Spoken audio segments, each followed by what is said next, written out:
Alright, so today we're going to go over my helmet with my night vision stuff, what I store in it, what is on it, and my use case for all those. So the helmet is a Team Windy. It's the bump. Team Windy's local to me. I always try to support the local businesses. I opted for a bump just because it's lighter and cheaper. I mean, if you've noticed, a lot of things about this build is that it's more of a budget, as budget as you can be with a night vision setup. So the helmet itself is a Team Windy Exfil. I have on the night vision mount is a Wilcox G24. It's the breakaway option in FDE. These are pretty pricey if you could find them. You can find them on the used market. I know a few guys that have gotten robbed trying to buy these on the used market. I had a silver anodized one, but there was a lot of play in it, and when I would run, the night vision would move back and forth. With the retention that I have built into the helmet, it kind of steadied it, but I wanted something a little bit more solid, so I bought a brand new G24. From there, I have the Noise Fighters J-arm. It's an articulating J-arm, so you can move it from eye to eye. And then when you're storing it, instead of having like a Rhino mount that has it all up front, so your head's real forward heavy, you can push it to your head and kind of balance the weight a little bit better. So, I don't know. I have mixed emotions about this J-arm. If you don't crank it as tight as you possibly can, when you're running, it will, slowly start to move down, and then your night vision will be in the center of your face like a Cyclops. But I've torqued it and then Loctited it. It seems to have fixed it. I talked to the guys at Noise Fighters. They said that there didn't seem to be any issues with it.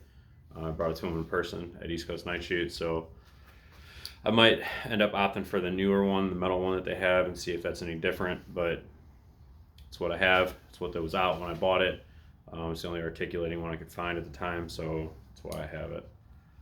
The night vision device itself is a PVS 14.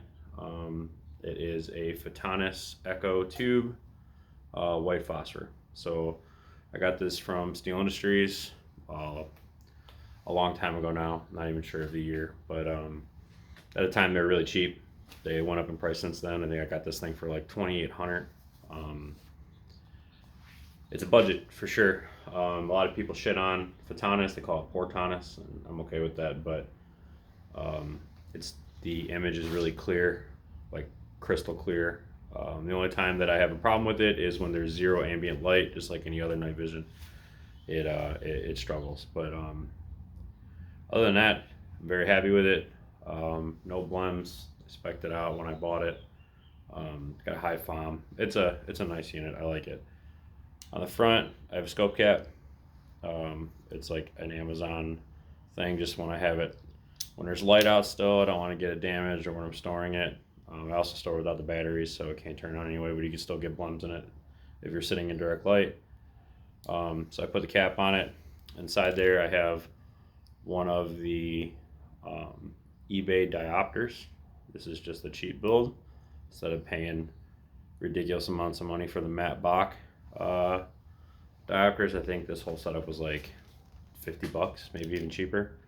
But it's nice, when you're focused to infinity like you should be with night vision. You need to read something up close or see something up close, you just close your diopter. It focuses everything, and then you can just open it up instead of actually going back and focusing your aperture. So it's nice. I like it. I know some people don't like them. I have no problem with them. I do a lot of things besides shooting with these, so it's nice when we're hiking. I need to read a sign real quick. I just scope it in, close the diopter, and I can read a sign pretty well, and then I just open it up. Also, if you're going to a lighted situation, like you're walking into a car or a house, or someone's driving by with their brights on, you just quickly turn it, and it kills the light. So it's pretty nice. I enjoy it. If you know anything about PVS 14s, they have, this one's auto gated, and so it protects itself anyway.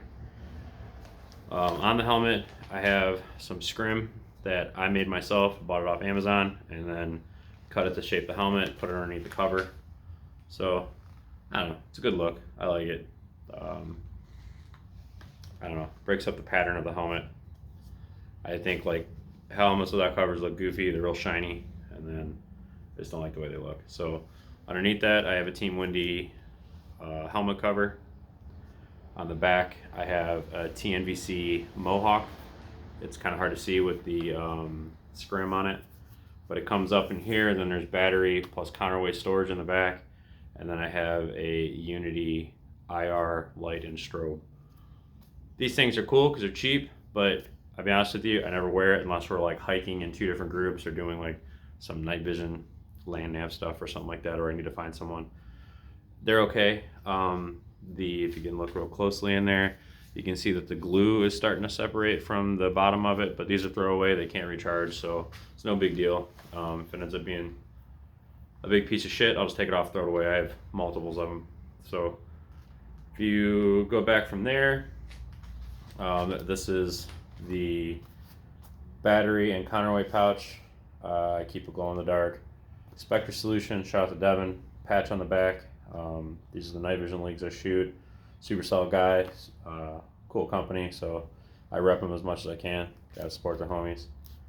On the back of that, I shoot a lot of night vision matches. They usually give you, chem lights. I just throw it on the back so someone that doesn't have night vision, they can see me when I'm walking around, and it makes it more noticeable when you have nods on. Inside here, excuse me, my cable management all wrapped up in there. Inside here, this is my battery compartment. Keep a retention by the factory shock cord. But inside here, I carry batteries. So there is 3 CR123s because I shoot at EOTech. My night vision does not take it, takes double A's. I shoot EOTech. I have a D-ball D2 on my gun. They're both suck batteries down, so not only do I keep batteries in my rifle, I keep them in my helmet too. 2 AAAs for my ear pro because you're shooting in the cold, which from Ohio, so it's always cold here.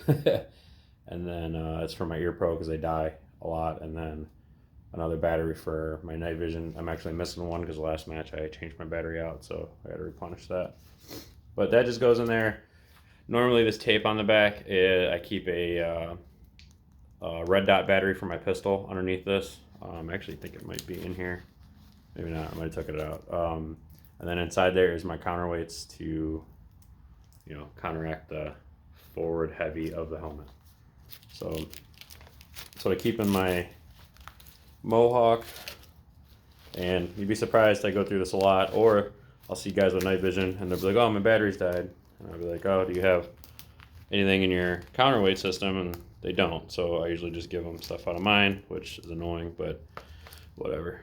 For ear pro, I have the Sordin Supreme Pros. I want to say these are like the Mill edition. I have no clue. They have like weird spacers in them. They pushed on my head a little bit more. I wish I would have got Comtex instead of these. They're not the worst things in the world, but I just prefer the Comtex. So eventually I'll take these off of the helmet and put them on an off helmet ear set. Just so when I'm shooting indoors, I don't look like an idiot wearing my helmet like I do now. But these are on Unity rail mounts. And then on here is a multi-mic mount. I can't really remember the company, but because these don't have a mic mount or a mic built into them, I have a mic mounted to the side, and then when we're running comms or we're at an event like East Coast Night Shoot or Clone Shoot where it's very spread out, I can talk to all my guys and we can meet like, hey, dinner's over here. If we're hiking or doing some land nav stuff, we have comms capabilities. It's just good to have comms. I have that routed in the back, and then my cable, my down lead, I just keep it attached up here. It's just kind of loose right now. I need to tighten that back up, but that is the comm setup on my helmet. On the side, I have a Princeton Tech. This is IR and red light. It's nice for, when you're taping targets, something like that. You can just hit it on red. On top of that, I usually have a headlamp around my neck, but I use this thing quite a bit. If I were to do it again, I'd probably get white and red light. This is IR and red light. Kind of makes no sense to have IR on here when you have onboard IR in your PVS 14. But yeah, that's pretty much it. The suspension system is all factory in the helmet. I don't really change pads around because my head doesn't really bother me. So another thing is I have gel cups on my Swordens. These are nice. They do get a little cold in the wintertime, but they're very comfortable. Get a good seal of your ear. For my retention, these are the Team Windy. They come on the helmet, and then I put the Night Eyes little carabiners. It's just nice if this has a breakaway function. If it breaks away, it'll fly up the helmet or bust me in the face, but I don't drop my night vision. So that's why I keep this, and it also keeps everything steady when I'm running in matches or training. So be it. So, yep, that's the night vision helmet setup. Something I really enjoy. If you shot with me or see me shoot, I'm guaranteed to have this on. I wear it all the time. Not with the night vision, of course, but yeah. Thanks for watching. If you liked the video, please drop a like and subscription. I'm going to be trying to post a little bit more. I'm going to do some rifle stuff here soon, and then maybe some night vision matches, recording them. So if you look forward to that, please subscribe and let me know what you think. Thanks. Bye.